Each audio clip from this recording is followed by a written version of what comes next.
di dalam doa. Bapa Surgawi yang Maha Kasih, kami sungguh mengucap syukur kepadamu ya Allah, karena pada sore hari ini, di tengah-tengah keterbatasan kami telah disatukan oleh Tuhan untuk bersama-sama memuji dan memuliakan nama Tuhan. Biarlah segenap pujian yang telah kami naikkan terdengar indah di telinga Tuhan dan Tuhan berkenan menerimanya. Tiba waktunya bagi kami, ya Allah, untuk mempersembahkan segenap hati dan pikiran kami, guna disapa, ditegur, dikoreksi, diperbaiki, hingga kami diteguhkan oleh kebenaran firman Tuhan. Sehingga keyakinan kami, jangkar iman kami semakin teguh, terpaut kepadamu, ya Allah. Hamba-Mu yang sore hari ini Engkau utus menjadi pemberitamu. Di tengah-tengah kelemahan, keterbatasan, dan keberdosaan hamba-Mu,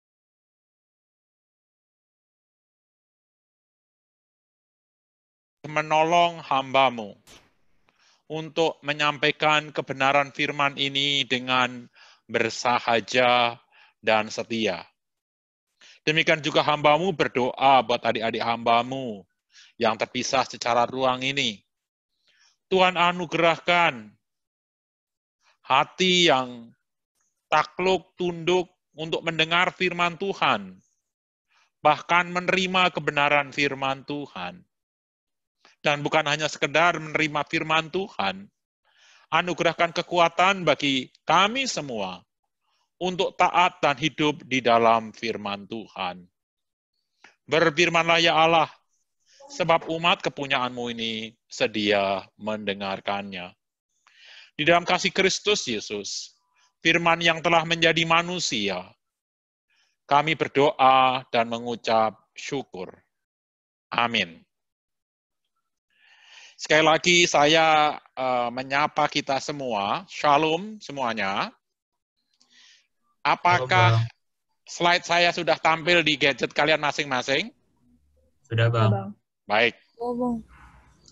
Ya, kita melanjutkan tema besar kita yang telah dimulai pada minggu sebelumnya. Saya menyebutnya sebagai sejarah keselamatan, sejarah Tuhan sendiri, sejarah karya Tuhan. Ya. Nah, ketika kita berbicara tentang sejarah Tuhan, agama-agama manapun juga selalu mempunyai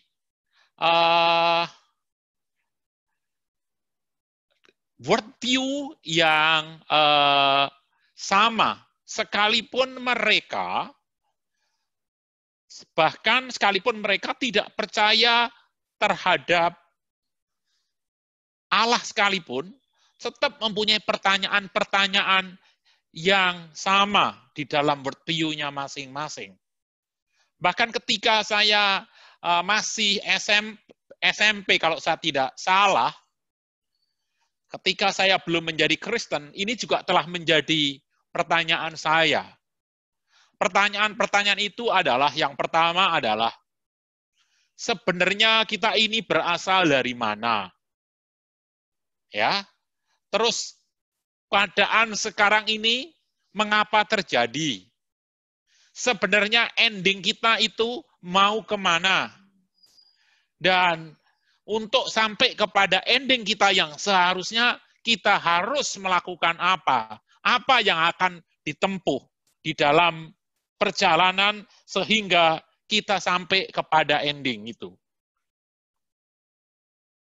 Nah, keempat pertanyaan ini yang di dalam worldview Kristen disebut sebagai CFRR, ya, yaitu creation, fall, redemption, and recreation.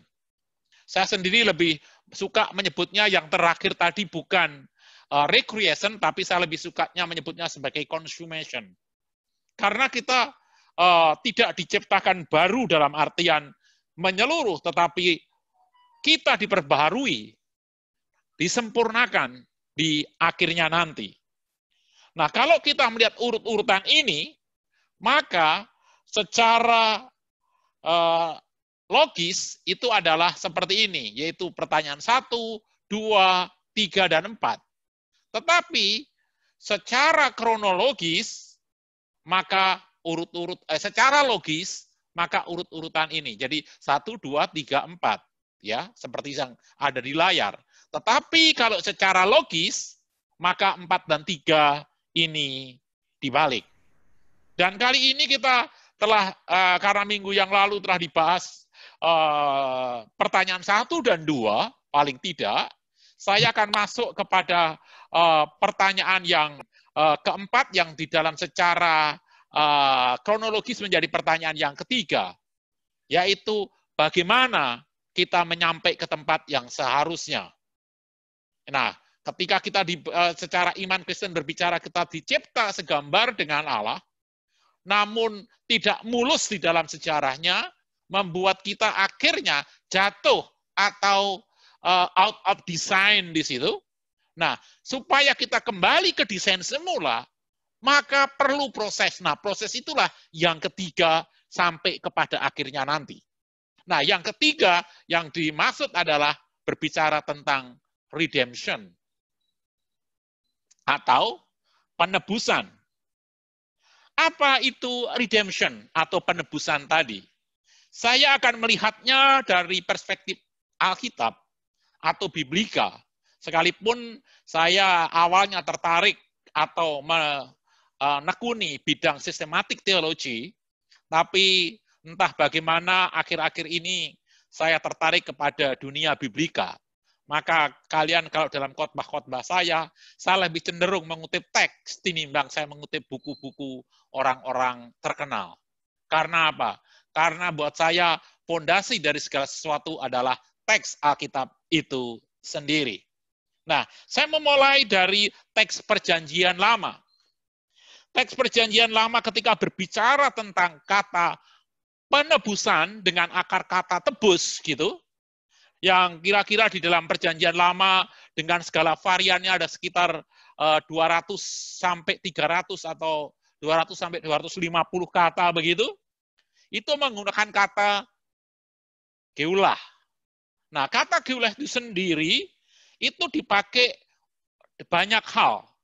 Nah, kalau saya membuat grafik seperti ini adalah artinya penggunaan kata geulah dalam artinya yang secara semantik artinya macam-macam ini. Tetapi sebagian besar diterjemahkan sebagai kata redemption dan redeem. Redemption menjadikan kata benda dari kata redeem ini sendiri. Jadi memang sebagian besar dari kata geulah tadi digunakan untuk relasi dengan menebus atau penebusan. Apa aja yang di dalam Perjanjian Lama? Mohon maaf untuk teman-teman mahasiswa yang baru masuk di UI, di FMIPA UI, jangan terlalu khawatir kelihatannya kalian belum terbiasa dengan makanan keras yang disuguhkan di MIPA, karena MIPA itu memang dulunya sekalipun namanya bukan FT, Fakultas Taurat Indonesia begitu, bukan, tetapi MIPA secara teologis itu cukup berat untuk menyampaikan hal itu. Jadi jangan terlalu kaget, tapi ke depan kalian terbiasa. Kalau udah terbiasa makan makanan keras, maka begitu ketemu bubur kok kayak anak-anak. Ke depan kalian akan terbiasa. Dan jangan heran kalau ada di antara kalian nanti mengikuti jejak saya menjadi hamba Tuhan. Karena hampir setiap generasi di era saya selalu ada hamba Tuhan yang dilahirkan. Maka sekalipun di UI itu mahasiswa yang paling dalam artian menggumuli firman Tuhan katanya FT yang paling banyak gitu ya, paling berat gitu, tapi menghasilkan hamba Tuhan tetap dari POSA-MIPA. Jadi di FT lebih banyak berakar, kita lebih banyak berbuah, kira-kira begitu. Nah, saya lanjutkan saja supaya kalian tidak terlalu tegang, kok kayaknya berat banget, tidak terlalu berat, cuman hanya butuh membiasakan aja buat teman-teman mahasiswa yang baru. Ya, saya alumni dari fisika jauh sebelum kalian lahir. Nah, saya kembali kepada kata geulah tadi sendiri. Nah, kata geulah itu atau redemption atau redeem itu digunakan untuk misalnya menebus tanah, menebus budak, menebus hak. Menebus tanah itu seperti apa? Waktu bangsa Israel masuk ke tanah Kanaan, semua tanah dibagi rata. Tetapi ketika faktor personal, faktor keluarga, yang satu rajin, yang lain agak males, tentu yang rajin itu buahnya tanamannya subur, menjual lebih banyak, sedangkan yang males menjual lebih dikit, lama-lama untuk kebutuhan makan nggak cukup, ya jual tanahnya. Nah, saat jual tanah itu tidak boleh dijual di luar sukunya. Misalnya suku Benyamin, nggak boleh Yehuda membeli suku Benyamin. Kalau karena satu kasus terbeli, maka orang yang kaya di Benyamin harus menebusnya. Nah, seperti itulah kata redemption atau geulah itu digunakan di dalam perjanjian lama. Contoh yang lain lagi, karena kemalasan tadi, akhirnya satu orang bekerja kepada orang lain, hutang makin banyak, akhirnya menjadi budak. Nah, pada tahun-tahun tertentu ada pembebasan, tahun Yobel 50 tahun. Tetapi kalau nungguin 50 tahun baru dibebaskan, keburu habis generasinya. Maka orang yang kuat di dalam satu suku juga diminta untuk bertanggung jawab menebus budak tadi. Nah, kata geulah digunakan untuk menebus budak supaya tidak menjadi budak lagi. Contoh yang lain lagi adalah Rut. Nah, Rut waktu menjadi menantunya Naomi, suaminya Rut meninggal. Dan dia ikut Naomi pulang ke tanah Israel, ke Yehuda. Ketika sampai di sana, dia statusnya janda. Nah, ada Boas yang menebus hak kejandaan Rut. Supaya Rut tidak terlunta-lunta, hidupnya terikat status kejandaannya. Maka karena Boas itu berhak sebagai satu keluarga dengan keluarga Eliakim, keluarganya Naomi, maka Boas berhak menebus Rut untuk menanggalkan status kejandaannya dan menjadi istrinya. Dan akhirnya Rut dan Boas itu menjadi orang tuanya Obed. Dan Obed melahirkan Isai, Isai melahirkan Daud, dan Daud dalam keturunannya melahirkan Tuhan Yesus. Itulah kata menebus. Tetapi di dalam kitab-kitab Mazmur, Amsal, Yesaya, Yeremia, dan Yekezkiel, Allah menyebut dirinya penebus. Nah, maksudnya bagaimana itu? Menebus dari apa? Nah, di dalam kata itu, kata geulah atau penebus di dalam Mazmur, Amsal, Yesaya, Yeremia, Yekezkiel, kitab-kitab besar tadi, itu dimaksudkan kata penebus artinya pembebas. Nah, jadi di kata geulah, kata redemption atau kata penebusan di dalam perjanjian lama, itu makna utama adalah membebaskan. Nah, membebaskan dari mana? Ketika tanah dibebaskan, tanah itu yang sebelumnya tergadai, dikembalikan kepada milik semula. Makanya yang sebelumnya tergadai menjadi tanah yang dibebaskan. Nah, budak. Ketika menjadi budak bagi orang lain, ketika diredeem,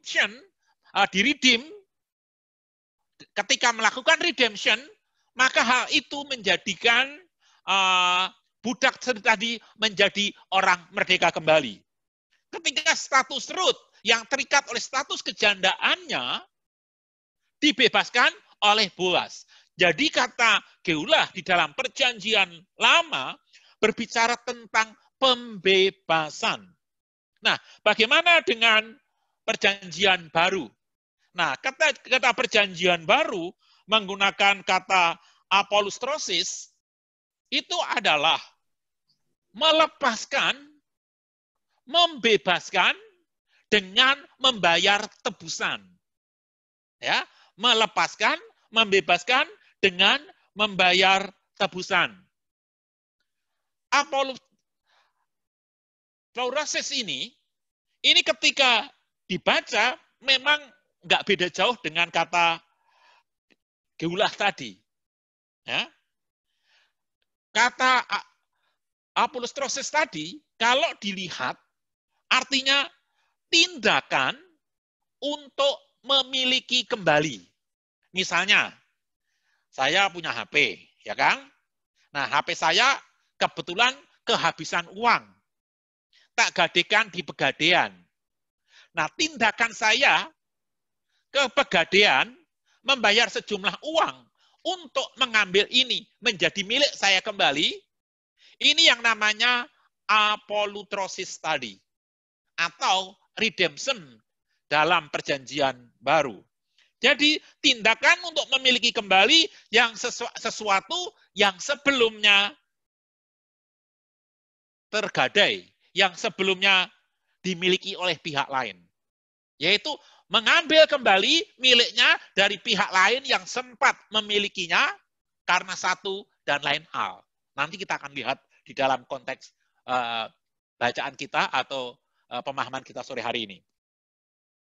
Bisa juga termasuk di dalam bermakna pelunasan hutang sehingga terbebas dari status berhutang. Nah, ketika berbicara dari Allah dan umatnya, maka Allah membebaskan umatnya dari dosa. Itu di dalam konteks perjanjian baru secara umum. Sebab Allah mempunyai rencana untuk umatnya yang dimiliki, yang seolah-olah dimiliki oleh dosa. Mengapa begitu? Nanti kita akan bahas. Ya. Nah, untuk itu saya supaya tidak terkesan mengajar filsafat begitu, kita akan membuka Alkitab kita. Kita membuka dari Roma pasal 3, ayat yang 21 hingga ayatnya yang ke-26. Roma pasal yang ketiga, ayat 21 sampai 26, Lembaga Alkitab Indonesia memberi judul Manusia Dibenarkan Karena Iman. Kalau bahasa Inggris menggunakan judul kira-kira Kebenaran Allah dan Pembenaran Manusia Karena Iman. Nah, demikian ada tertulis. Tetapi sekarang, tanpa hukum Taurat, kebenaran Allah telah dinyatakan. Seperti yang disaksikan dalam kitab Taurat dan kitab-kitab para nabi, yaitu kebenaran Allah karena iman dalam Yesus Kristus bagi semua orang yang percaya. Sebab tidak ada perbedaan, karena semua orang telah berbuat dosa dan telah kehilangan kemuliaan Allah. Dan oleh kasih karunia telah dibenarkan dengan cuma-cuma karena penebusan dalam Kristus Yesus. Kristus Yesus yang telah ditentukan Allah menjadi jalan pendamaian karena iman dalam darahnya. Hal ini dibuatnya untuk menunjukkan keadilannya karena ia telah membiarkan dosa-dosa yang telah terjadi dahulu pada masa kesabarannya. Maksudnya ialah untuk menunjukkan keadilannya pada masa ini supaya nyata bahwa ia benar dan juga membenarkan orang yang percaya kepada Yesus. Karena ayat 23 kemarin pasti sudah dibahas oleh dosen saya, Bu Ina, dengan sangat gamblang, maka saya nggak berani menyentuh lagi, saya masuk ke ayat 24 saja terlebih dahulu. Ya. Oleh karena kasih karunia, kamu dibenarkan dengan cuma-cuma karena penebusan dalam Kristus Yesus. Dan Kristus Yesus telah ditentukan Allah menjadi jalan pendamaian karena iman dalam darahnya. Jadi kita menerima penebusan di dalam Yesus Kristus. Dari mana kita ditebus? Kalau kita lihat ayat 23 yang kemarin sudah dibahas sama Ibu Ina kemarin, bahwa karena status keberdosaan manusia, sin as status, akhirnya manusia secara lancar melakukan dosa yang kita sebut menjadi sin as actus. Yang sebelumnya hanya status ketika dilahirkan sebagai keturunan Adam, status kita orang berdosa yang membuat kita mempunyai kecenderungan selalu berbuat dosa. Maka tidak mengherankan ketika sejak kecil pun tanpa diajarin, seorang anak bisa berbuat dosa tanpa diajarin. Nah, itu namanya sin as status. Dan ketika dosa itu telah kita kerjakan, kita buai menjadi tindakan berdosa, maka sin es actus. Nah, tindakan berdosa yang diperhitungkan Allah di dalam diri kita masing-masing adalah sin es actusnya. Dan karena begitu besar kasih Allah akan dunia, Yohanes 3:16 itu, maka Allah mengutus putranya yang tunggal untuk melakukan penebusan. Seperti yang dicatat oleh Rasul Paulus di dalam Roma pasal 3 ayat 24 dan 25 bagian A yang ada di layar kita ini. Dari dua ayat ini, ya, kita melihat ada dua kata yang berasal dari kata kerja. Ada dua kata benda yang berasal dari kata kerja yang menjadi inti dari percakapan kita sore hari ini. Yang pertama adalah penebusan, yang kedua adalah pendamaian. Mengapa manusia harus ditebus? Mengapa manusia harus didamaikan? Dan mengapa penebusan itu di dalam Kristus? Dan harus di dalam darahnya. 3 pertanyaan ini yang akan kita bahas hingga akhir sesi ini. 3 pertanyaan itu yang akhirnya membuat kita, mengapa kita sebagai orang Kristen tidak bisa tidak menjadi hamba Kristus yang merdeka. Mengapa demikian? Kita akan lihat satu demi satu. Rupa-rupanya Rasul Paulus tadi di ayat 24 dan 25 yang saya sebut ada dua kata benda tadi, yaitu penebusan dan pendamaian, sebagaimana Rasul Petrus dan para rasul yang lain mengasosiasikan bahwa penebusan Allah melalui pengorbanan Kristus itu merupakan penggenapan akan nubuatan-nubuatan perjanjian lama, penubuatan akan janji-janji Allah di dalam perjanjian lama, dan sekaligus juga perwujudan atau pemenuhan tipologi yang terjadi dalam tercatat dan terjadi dalam perjanjian lama. Jadi, penebusan Kristus selain penggenapan janji juga merupakan perwujudan atau realisasi dari simbol-simbol atau tipologi di dalam perjanjian lama. Simbol atau tipologi dalam perjanjian lama apa yang dimaksud? Misalnya, ketika berbicara tentang penebusan Yesus di 1 Korintus 5 ayat 7, itu disebut sebagai domba Paskah, anak domba Paskah. Maka itu merefer pada Keluaran 12 ayat 21. Ketika orang Yahudi mau dibebaskan dari perbudakan Mesir, untuk melepaskan orang Yahudi, maka seluruh anak laki-laki sulung di tanah Mesir akan mati. Dan orang Yahudi pun terkena itu juga. Namun ada jalan keluar. Ada redemption. Ada penggantian. Ya, ada substitution. Caranya adalah orang Yahudi harus memotong anak domba jantan yang tidak bercacat dan tidak bercela, darahnya dioleskan di pintu-pintu rumah. Dan setiap rumah yang ada darah dari anak domba tadi, maka malaikat maut melewati, sehingga tidak ada satupun tangisan yang terjadi di rumah-rumah orang Yahudi karena anak sulungnya meninggal. Karena apa? Disubstitute dengan darah anak domba Paskah. Dan tradisi itu menarik. Orang Jawa entah dari mana, kalau saya cerita lebih panjang lagi, tapi saya nggak mau menyinggung budaya Jawa, orang Jawa kalau ada melahirkan anak, supaya anaknya selamat tidak terganggu oleh apa-apa, di pintu rumahnya juga dikasih tanda seperti itu. Tetapi sekeliling pintu dan bukan dari anak domba mahal, karena orang Jawa mungkin agak sedikit pelit gitu ya. Saya orang Jawa, kalau ada yang lain orang Jawa di sini no offense lah, itu pengakuan aja gitu. Nah, itu diganti dengan kapur sirih dan arang jelaga. Supaya selamat. Nggak tahu itu ada transfer budaya ke sana.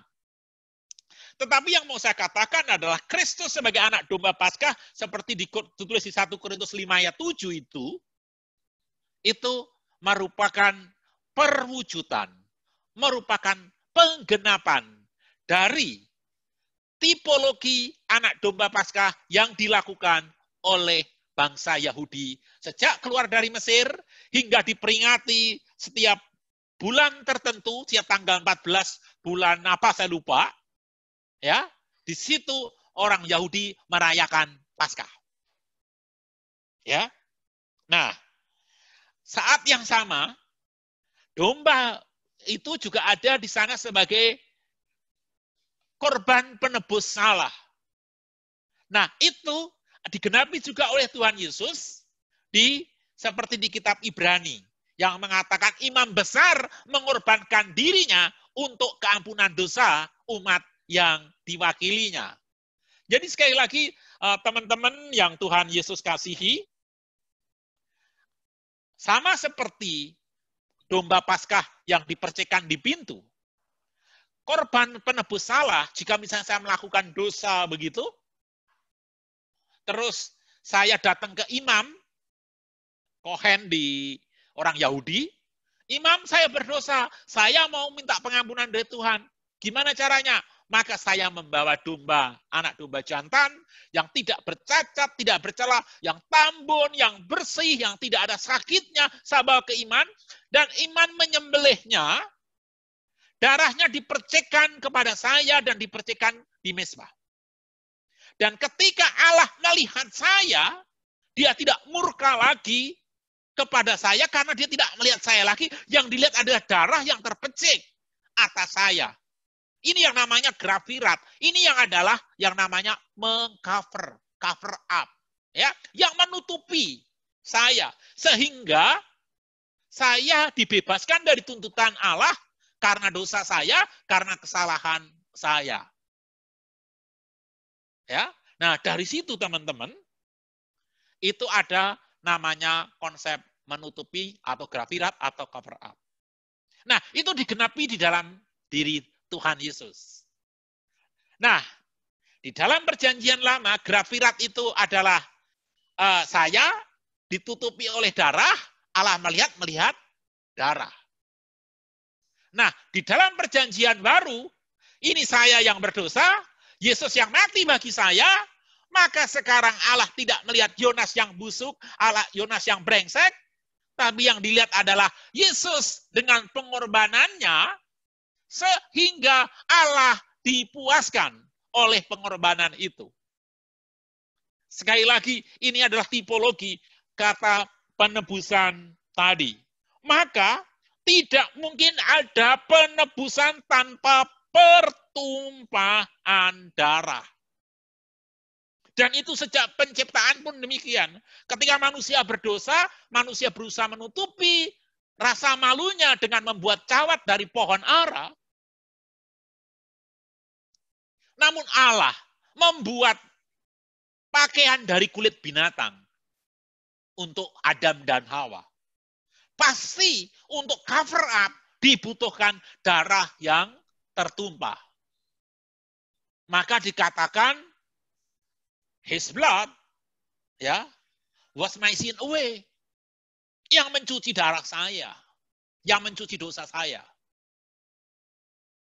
Dan syaratnya adalah domba yang tak bercacat dan tak bercela. Untuk domba Paskah, Keluaran 12 ayat 5 dikatakan apa?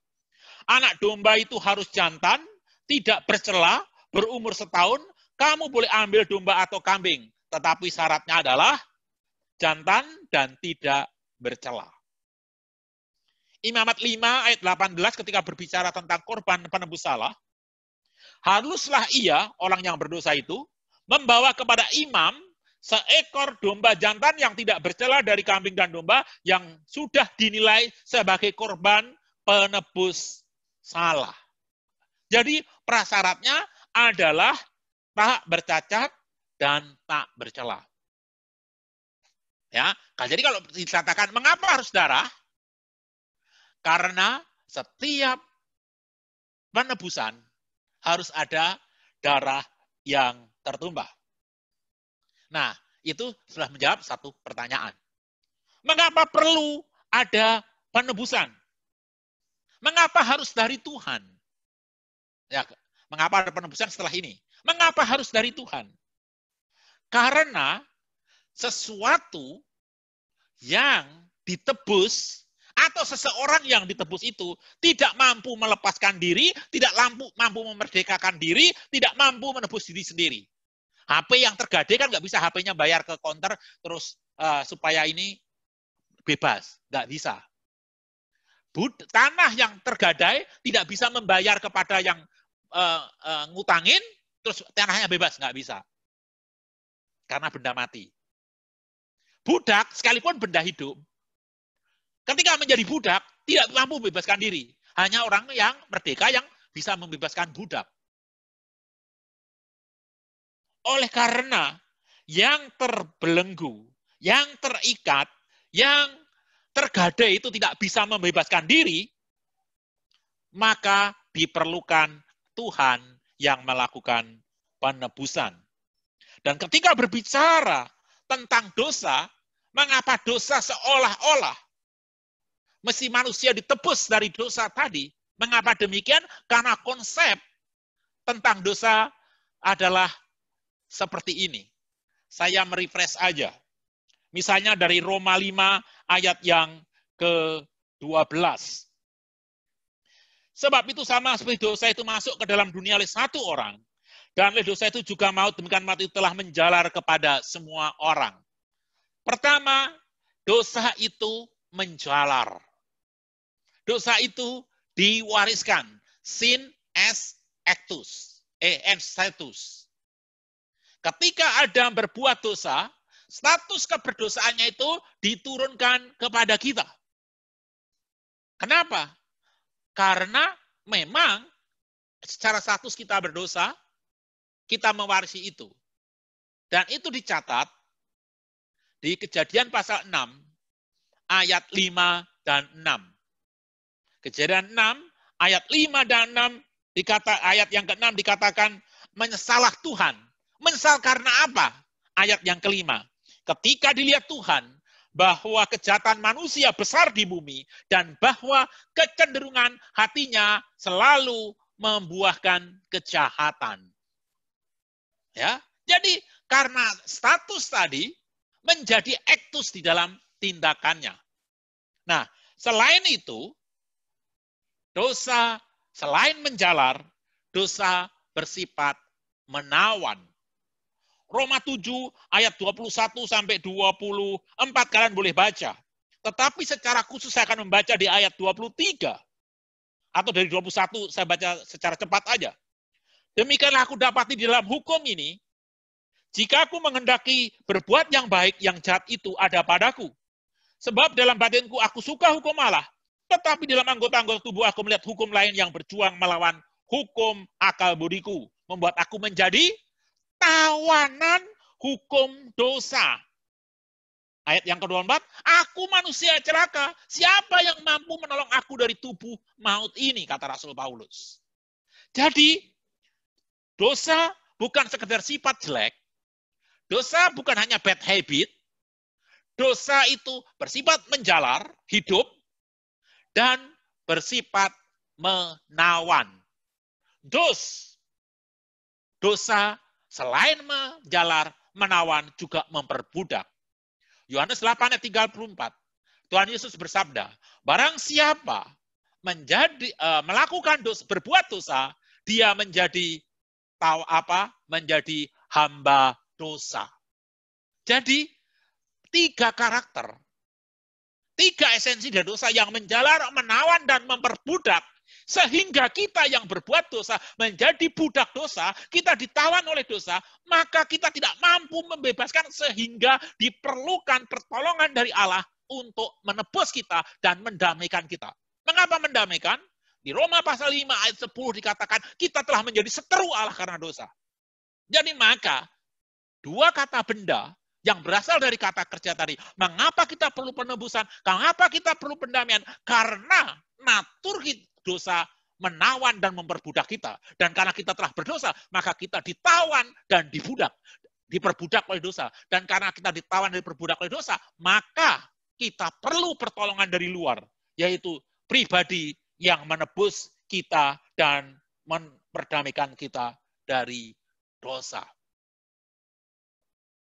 Nah, dari situlah kita melihat bahwa karena kita mustahil membebaskan diri, menebus diri, maka Allah berinisiatif melalui Kristus. Dengan perantaraan Kristus telah mendamaikan kita dengan dirinya. Allah mendamaikan dunia dengan dirinya oleh Kristus. Jadi, dengan perantaraan Kristus, Allah mendamaikan kita dengan Allah di dirinya. Pertanyaannya, mengapa Allah perlu memperdamaikan? Kan Allah nggak butuh. Pertanyaannya, Allah melakukan itu bukan karena Allah butuh atau tidak. Bukan itu. Tetapi alasannya karena kita tidak mampu untuk menebus diri dan ditebus diri. Jadi, we are the reason, not because of his reason. Itu yang membuat. Ilustrasinya kira-kira begini. Sekarang sudah enggak sih. Gitu. Saya dulu waktu anak saya yang sulung masa-masa pemberontakannya, gitu ya, SMU sampai kuliah dulu, gitu. Itu masa-masa derai air mata yang sering saya ungkapkan. Ya, misalnya, ini enggak terjadi sungguh-sungguh, cuman cerita. Ketika terjadi perdebatan ramai antara dia marah karena dignity-nya merasa disinggung. Dia bilang, oke, saya pergi dari rumah sini. Pergi dia. Marah gitu kan. Berantem, marah, pergi. Banting pintu, keluar rumah, keluar gerbang. Saya bilang, biarin aja. Saya bilang, begitu misalnya. Nah, baru 1 jam setelah dia pergi, atau setengah jam setelah dia pergi, saya terlihat, ternyata dia emosi tadi, dia lupa membawa HP dan lupa membawa dompetnya. Nah, ketika dia tidak bawa dompet, tidak bawa HP, lumpuhlah.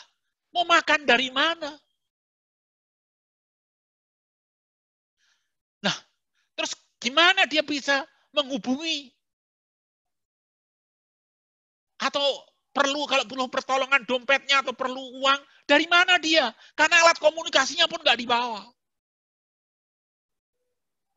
Maka saya berinisiatif untuk mengumumkan lewat radio dan televisi. Kak Obi, pulanglah. Papa telah memaafkan kamu. Papa mengasihimu. Misalnya begitu. Karena nggak ada cara lain selain broadcast. Karena dia nggak membawa alat. Syukur-syukur nanti dia di jalan ketemu orang, Dek, kamu ditunggu orang tua karena saya lihat di TV dan sebagainya. Tapi pertanyaannya, yang lebih membutuhkan keamanan dan support itu siapa? Dia. Tetapi karena dia tidak mampu untuk memperoleh support itu, maka saya berinisiatif. Karena bukan alasannya karena bukan saya yang membutuhkan, bukan. Tetapi karena kasih saya yang melihat dia tidak mampu melepaskan diri, maka saya berinisiatif. Kira-kira seperti itu. Nah, ketika saya berinisiatif tadi, ketika saya merasakan anak itu perlu ditolong, saya telah memperdamaikan diri saya dengan dia. Nah, demikian juga Allah. Maka tool broadcast tadi, itu sarananya. Saya telah memperdamaikan, Allah telah memperdamaikan dirinya dengan kita. Toolnya, mediatornya adalah Yesus Kristus. Maka di dalam Korintus dikatakan hanya satu Allah kita, yaitu Bapa, satu Tuhan yaitu Kristus. Dan di surat Timotius disebutkan, ada Allah, satu-satu Allah, dan satu pengantara kita, yaitu Yesus Kristus. Gak ada yang lain. Karena tadi katakan, Yesus Kristus telah ditentukan menjadi satu-satunya jalan pendamaian. Mengapa Yesus ditentukan sebagai satu-satunya jalan pendamaian? Kalau di Perjanjian Lama, berbicara karena harus domba yang tak bercacat dan bercela, maka Kristus pun memenuhi kriteria itu. Ya, di Roma 3:25 tadi disebutkan, Kristus Yesus telah ditentukan Allah menjadi jalan pendamaian karena iman di dalam darahnya, maka prasyarat darahnya itu adalah darah dari domba yang tak bercacat dan tak bercela. Saya mengingatkan ilustrasi kita tadi bahwa dosa bersifat memperbudak. Dosa bersifat menawan dan kita tidak bisa keluar dari tawanan itu. Maka satu-satunya yang bisa adalah orang merdeka. Kalau untuk membebaskan seseorang yang ditawan di dalam sel, maka orang yang di dalam sel tidak bisa membebaskan dirinya. Teman-temannya yang kuat di dalam sel tidak bisa. Satu-satunya yang bisa membebaskan orang keluar dari sel penjara adalah orang di luar sel. Orang yang merdeka, orang yang bebas. Demikian juga budak. Budak tidak mungkin mampu membebaskan dirinya. Hanya orang merdeka yang mampu. Demikian juga ketika kita ditawan, kita diperbudak oleh dosa, maka satu-satunya pribadi yang bisa membebaskan kita dari dosa haruslah suatu pribadi yang merdeka dari dosa. Dan Kristus memenuhi kriteria itu. Dan hanya Yesus satu-satunya pribadi yang memenuhi kriteria itu. Ibrani 4 ayat 15. Sebab imam besar yang kita punya bukanlah imam besar yang tidak dapat turut merasakan kelemahan-kelemahan kita. Sebaliknya sama dengan kita. Ia telah dicobai, hanya tidak berbuat dosa. 1 Petrus 2 ayat 22. Ia tidak berbuat dosa dan tipu daya tidak ada di dalam dirinya. 1 Yohanes 3 ayat 5. Dan kamu tahu bahwa ia telah menyatakan dirinya supaya menghapus segala dosa. Supaya ia menghapus segala dosa. Karena di dalam dia tidak ada dosa. Jadi satu-satunya pribadi yang mempunyai kapasitas untuk membebaskan manusia dari dosa hanya orang yang merdeka dari dosa. Which is itu adalah Tuhan Yesus Kristus. Maka dia eligible untuk mengatakan, I am the way and the truth. I am the only way. Itu di situ. Dan itu semua dilakukan dengan rela. Dia yang tidak mengenal dosa itu dijadikan dosa oleh karena kita. Dia yang tidak kenal dosa dijadikan dosa oleh karena kamu dan aku. Maka perkataan di kayu salib, Eloi, Eloi lama sabachthani. Tuhanku, Tuhanku, mengapa engkau meninggalkan aku? Karena apa?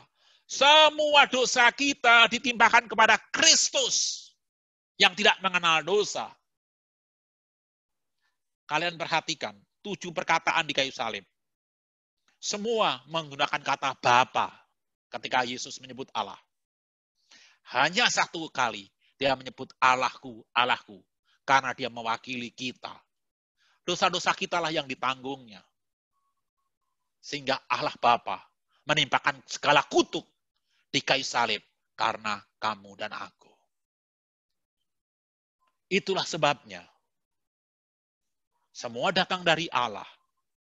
Karena kita tidak mampu, inisiatif itu datang dari Allah. maka dalam doktrin Kristenan disebutnya sebagai kasih karunia. Melalui iman di dalam Kristus Yesus. Dan itu tidak ada satupun ada kontribusi kita. Inisiatif dari Allah, dilakukan oleh Allah di dalam Kristus Yesus, dimateraikan dan disempurnakan di dalam Roh Kudus. Inisiatif dari Allah, executed by Allah, dan consummate by Allah juga. So, no contribution for us. Tidak ada kontribusi, tidak ada sumbangsi kita. Tetapi ada tanggung jawab kita. Tanggung jawab yang kita adalah berilah dirimu diperdamaikan. Karena Allah telah mendamaikan Kristus, dirinya dengan kita melalui Kristus. Maka hanya tindakan pasif. Berilah dirimu didamaikan. Dengan mengaku, percaya bahwa kita telah ditebus melalui darah Kristus. Sehingga yang sebelumnya kita hamba dosa, sekarang menjadi hamba Kristus. Oleh karena itu, berilah dirimu didamaikan. Dan kalau kita yang sudah hidup di dalam pendamaian, atau telah menerima Kristus sebagai Tuhan dan Juru Selamat, tetaplah kita hidup di dalam pendamaian, dengan tetap mengerjakan keselamatan kita dengan takut dan gentar. Itu bukan berarti kita berkontribusi terhadap keselamatan. Karena kata tetaplah kerjakan, terjemahan kata aslinya, katergesomai, itu artinya selesaikan keselamatan itu. Yang semula kamu menjadi anak Allah, berpantaslah diri untuk hidup sebagai anak Allah. Yang kamu diangkat sebelumnya warga kerajaan maut menjadi warga kerajaan Allah. Maka mari kita hidup, belajar untuk hidup sebagai warga kerajaan Allah. Itu yang namanya tetap kerjakan, atau terjemahan lebat, tetap selesaikan keselamatanmu dengan takut dan gentar. Dan itu bentuknya jamak, artinya kita saling membantu di dalam Tuhan. Menutup renungan ini. Doktrin yang cukup berat ini, saya mengajak kita merenungkan. Teman-teman sekalian, adik-adikku yang aku cintai, secara khusus adik-adikku yang baru masuk di MIPA UI dan farmasi. Berilah dirimu ditebus dan didamaikan oleh Allah di dalam Kristus. Karena kamu tidak mampu menebus dirimu. Karena darahmu tidak pantas untuk menebus dirimu. Perbuatan amalmu tidak akan bisa menebus dirimu. Hanya melalui iman di dalam Kristus Yesus. Mengaku Dia sebagai Tuhan dan Juru Selamat. Mengaku bahwa engkau tidak layak ditebus, tapi telah ditebus oleh Allah. Mari kita tundukkan kepala. Jika ada dari kita yang saat ini